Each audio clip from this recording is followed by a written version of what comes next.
Welcome back, everyone, to the D&T MTG podcast. This is episode number 4, and it's just me today, going solo. Thomas is absent due to a scheduling conflict, so there is no janky card today, and I know you guys are really looking forward to that. Sorry to disappoint, but next episode, he will be back. We'll have a janky card for you then.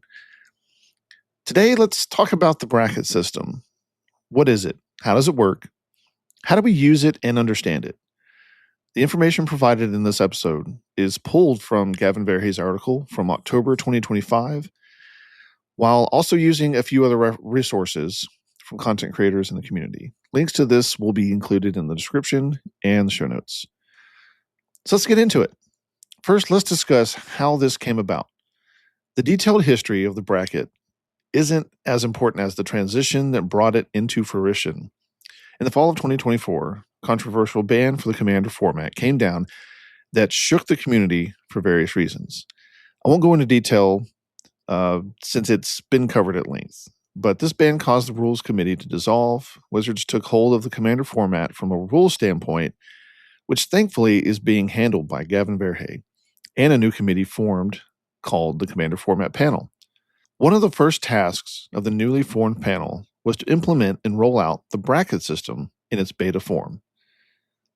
At the time, we only had a power level system in place, which was 1 through 10, and many people, myself included, felt that it just didn't work. Turn 0 conversations mostly consisted of stating that their deck was a 7, which in most cases was just wrong, as there was no clear, consistent definition of what the power levels meant.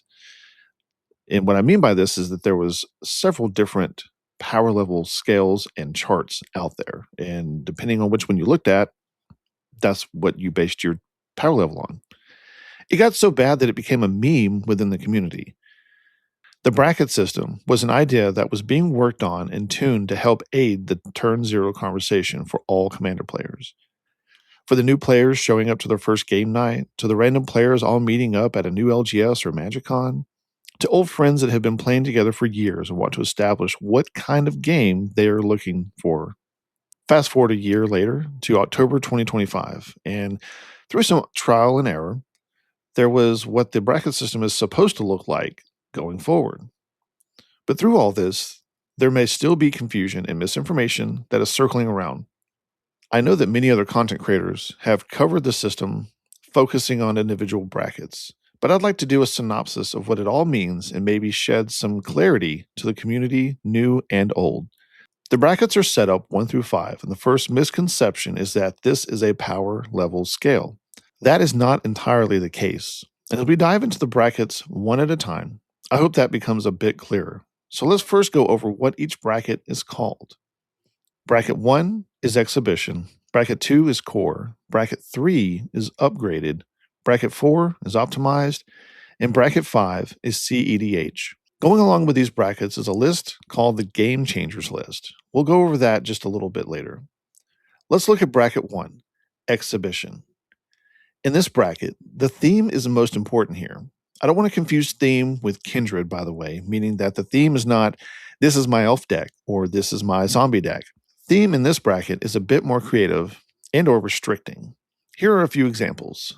Someone has a favorite band and have included cards in the deck that represent each song from a band or artist, and the goal may be to play every card from a specific album. Another example could be someone built a deck full of nothing but choice cards from D&D or modal spells from another set and makes decisions based on a die roll.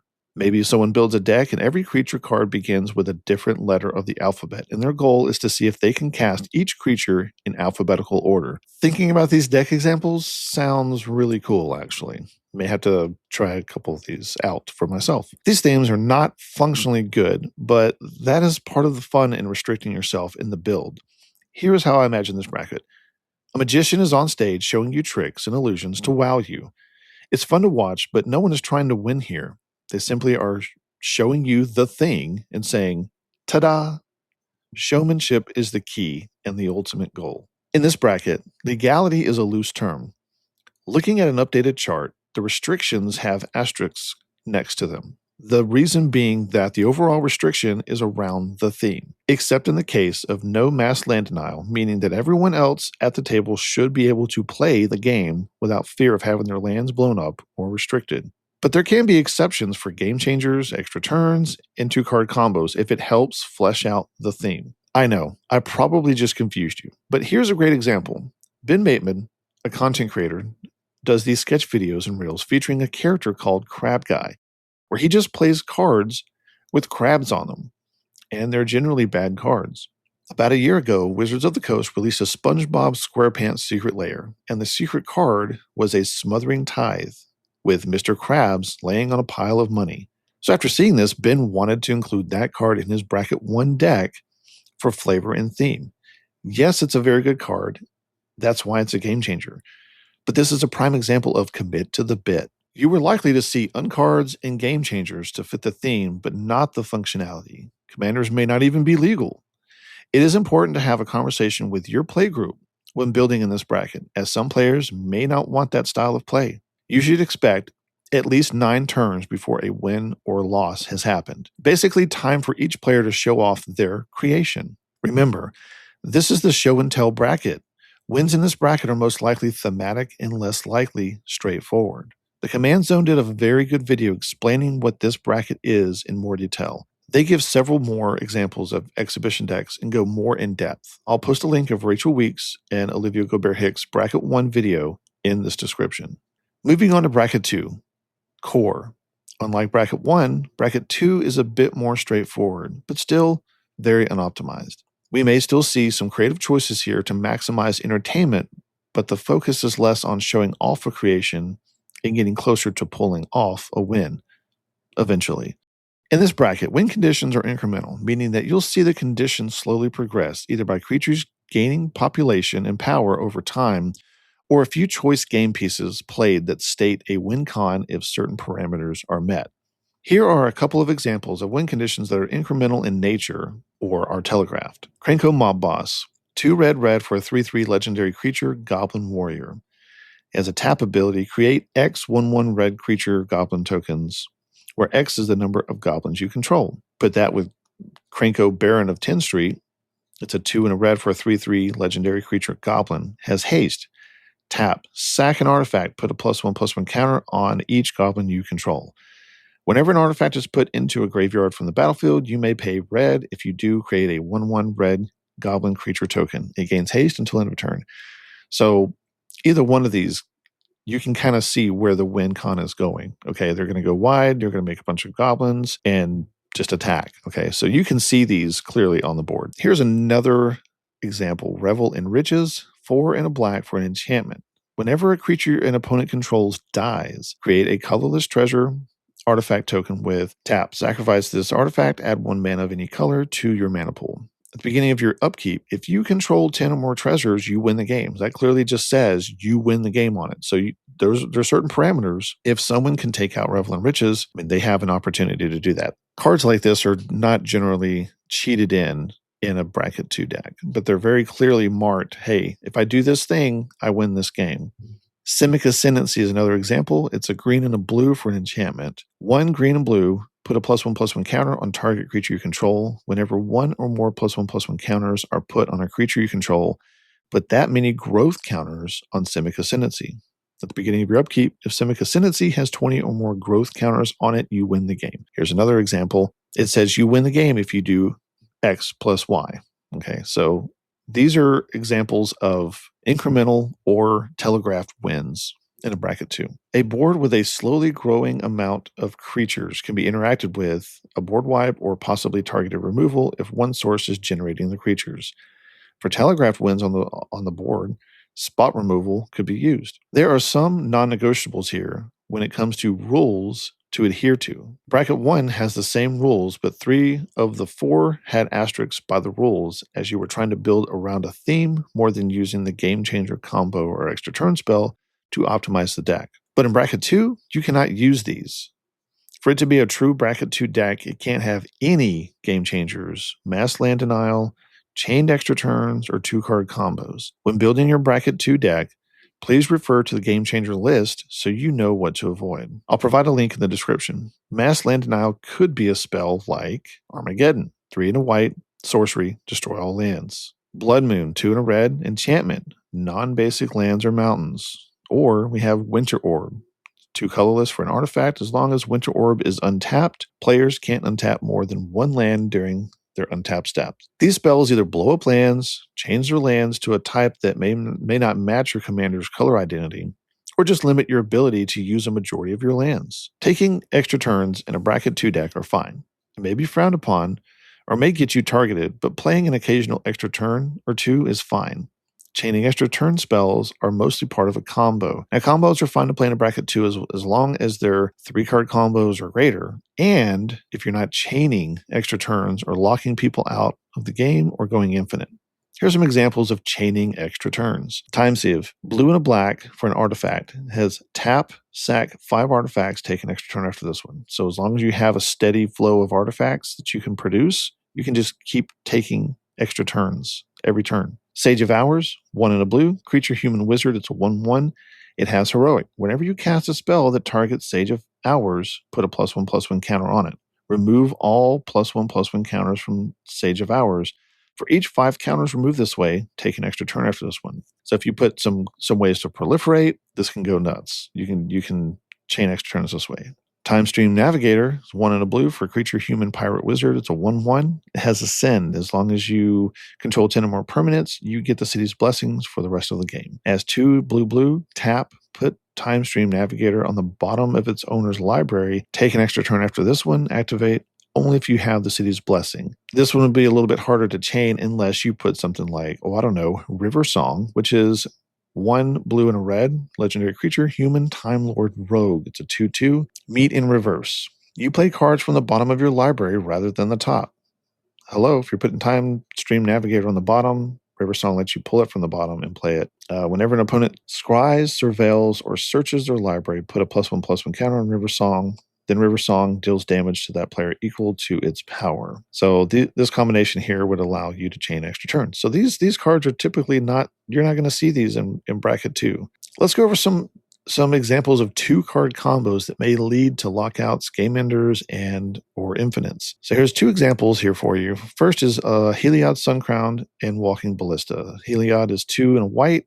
It's a legendary creature, god, 5/5, indestructible as long as your devotion to white is less than 5. Heliod isn't a creature. Whenever you gain life, put a +1/+1 counter on target creature or enchantment you control. 1 and a white, another target creature gains lifelink until end of turn. Combo that with Walking Ballista, which is XX. For an artifact creature construct, 0/0. Walking Ballista enters the battlefield with X +1/+1 counters on it.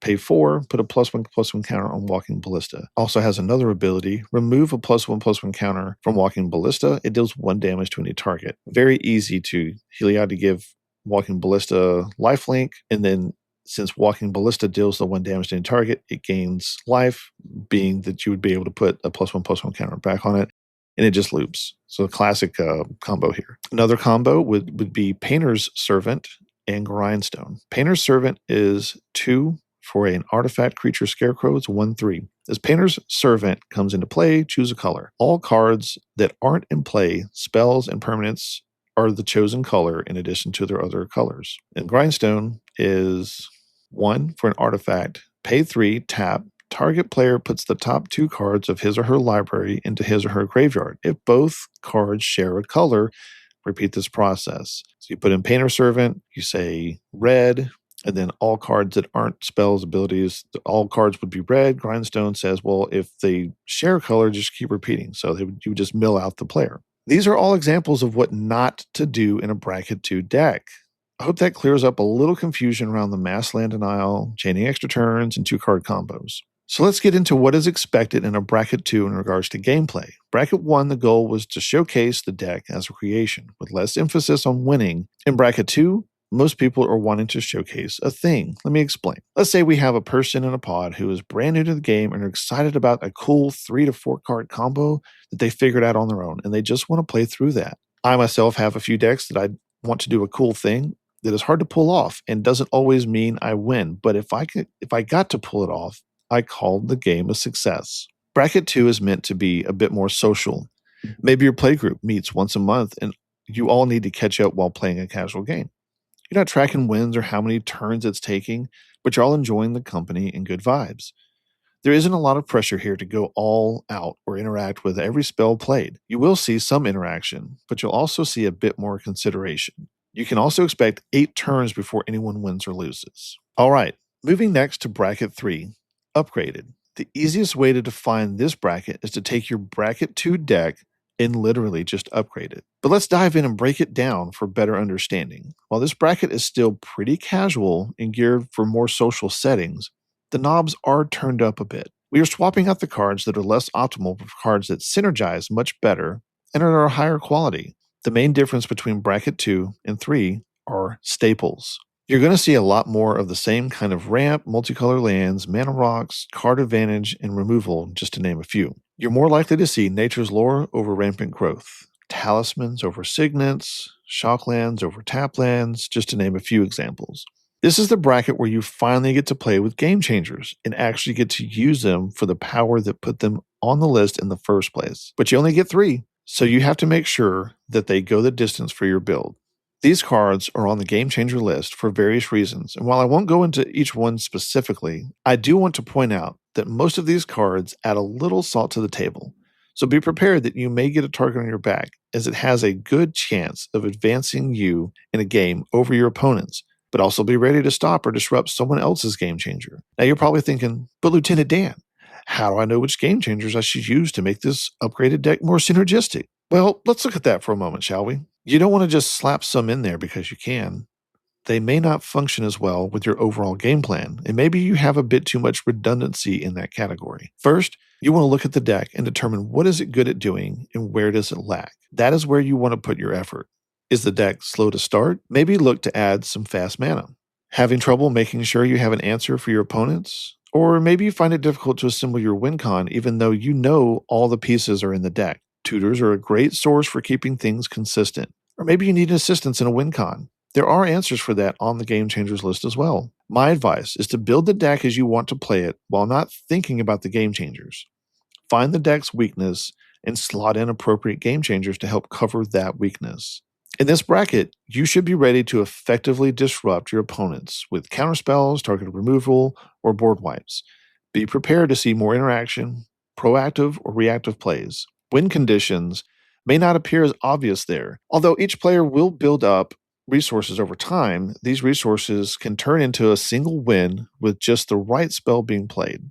Here are things to watch out for. In go-wide strategies, your opponent may have amassed an army of low-power creatures and may be waiting for the opportune moment to play their overrun spell or some spell to buff their creature's abilities, giving them menace, double strike, or flying. This effectively could take out an opponent or even you. As one of your opponents gained a lot of card advantage over time, they may be assembling the perfect machine to take the win. Be mindful that they may be waiting for the right time to deploy those game pieces and most likely have a way to protect it. You should expect around 6 turns before anyone wins or loses in this bracket. Now keep in mind that bracket 3 is still meant to be casual and social, but there is a balance between that and still playing deliberately and a bit more optimal. Let's talk about bracket 4, optimized, or as I like to call it, the Wild Wild West. I call it that because you're more likely to see a wider variety of decks here.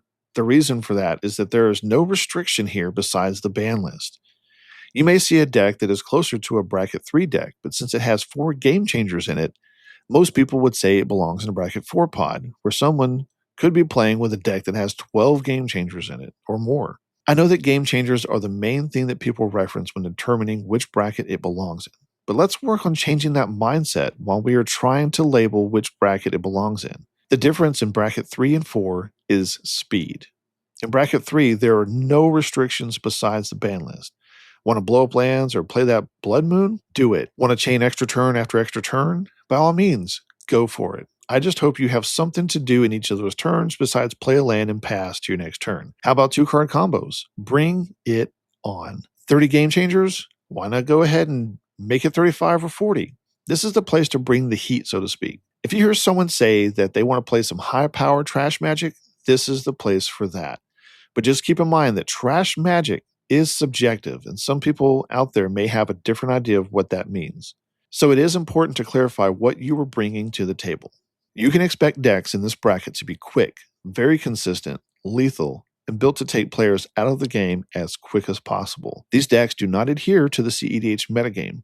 More on that bracket later. You'll see many different types of win conditions here that vary from go-wide strategies to instant speed to devastating damage dealt. But with all of these, they'll be quick, efficient, and sometimes sudden and out of nowhere. Gameplay in this bracket is powerful and more explosive than previous brackets. You'll see bigger threats and turns that swing into a huge advantage, more disruption at a more efficient pace. You're more likely to see free spells played like Force of Will, Deflecting Swat, or Fierce Guardianship. This bracket can still be casual and social, but people place getting a win a bit higher on the priority list. You're looking at least 4 turns around the pod before anyone wins or loses. The Command Zone did another video going over in depth this bracket as well. A link to Rachel Weeks and Joe Johnson's video will be in the description. Next, in the highest bracket, Bracket 5 is designated for CEDH. If you look at the bottom of Bracket 4 and 5 on the chart in the link I included,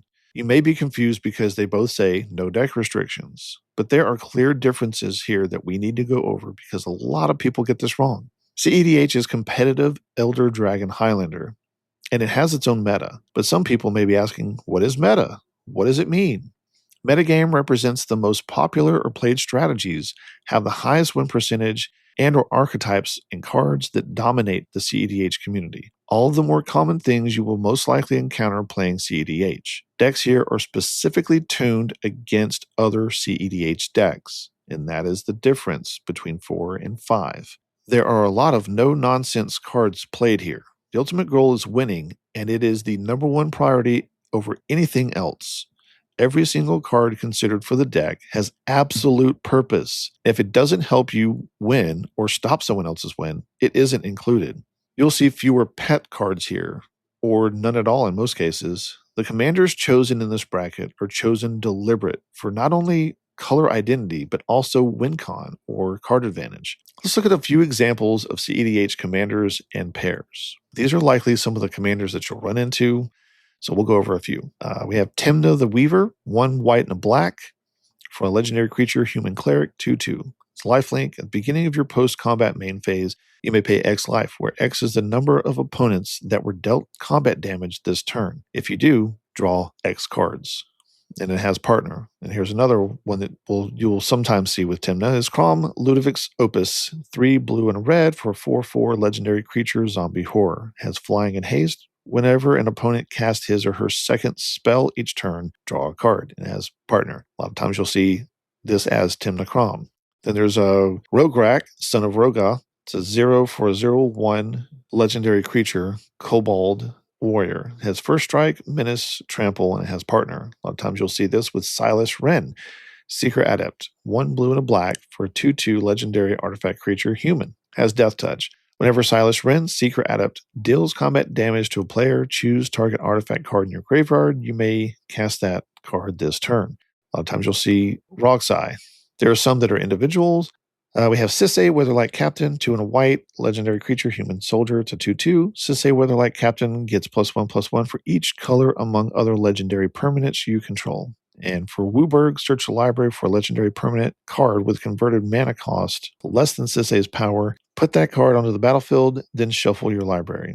We have Atali, Primal Conqueror. It is a flip card. On one side, 5 red for a 7/7 legendary creature, Elder Dinosaur. It has trample.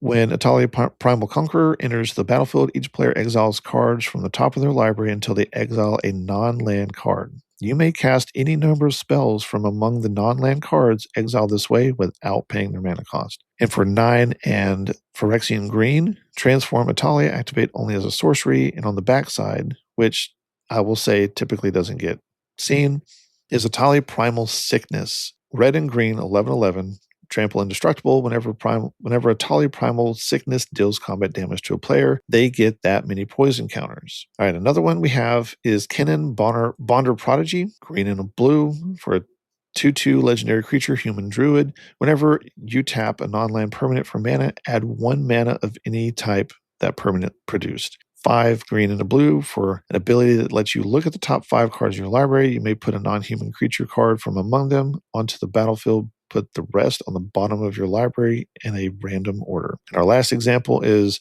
a returner, Rograk, son of Rogal, never know how to pronounce that.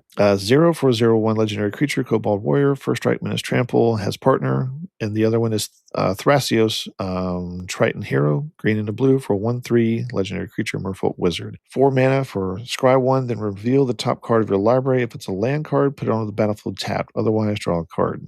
So with all of these examples, they have card advantage or win con or some way to progress the game in a pretty broken way. One of the reasons you see Rogue Rack is not only for color, but also because that will help turn on some of these free spells. So that's why you would see, those are a couple of reasons why you see him in a lot of partner combinations for CEDH. There are a lot more that you'll see in a CEDH pod, but these are just a few examples you're likely to encounter. Now, that's not to say that you can't play these in lower brackets, but be careful doing so, as many people may assume you're playing CEDH because they've acquired that reputation. Win cons for CEDH do vary, but there are a few that are very common to see. We have Thassa's Oracle and Demonic Consultation or Tainted Pact, Underworld Breach, Brain Freeze, and Land's Eye Diamond, Heliod's Suncrown or Machias the Unhallowed, and Walking Ballista. I don't want to go over those exactly because they can get pretty involved, but you can look those up on EDH Rec, like the spell book link, and it'll kind of walk you through how to do those combos. Of course, there are many other win cons out there, but I only have so much time in this episode, and it would take way too long to mention and go over assembling them. Now, in this bracket, you won't likely see mass land denial or chaining extra turns, as they're not the most efficient paths to a win. But you will see a lot of 2-card combos, lockouts, and infinites. And these combos will be tricky to interact with, so you'll need to know exactly where to do that in response. Board wipes and targeted removal are less common here, but you may see a lot more counter spells, bounce spells, or change target spells. There is very little room for error, so cards that may see a lot of play in lower brackets just don't fit in here in some cases. It's going to depend on the build. Wins in the first 3 turns are more common here than any other bracket. You're also more likely to see counterspell battles or stack battles due to very complicated stacks resolving with multiple spells on the stack happening and for multiple players. A lot of times this happens when someone goes for the win and someone else can present a win on top of that. CEDH can have some very quick games or some very long ones if everyone is trying to stop each other from winning, which also leads to draws in a tournament setting. Now, I do want to take a minute to compare brackets 4 and 5. A few things to mention first is that just because someone plays fast mana, free spells, or uses combos does not mean that it's a CEDH deck. This is also true for CEDH commanders in brackets below 5. This is also true for quote-unquote CEDH commanders in brackets below 5. You could build a deck that's fast and wins typically on turn 3 or 4, and on a good day and a great hand, turn 1 or 2. This deck would be great in a bracket 4 pod, but unless it's able to play into CEDH meta, it will most likely fall behind and lose. Another way to think of this is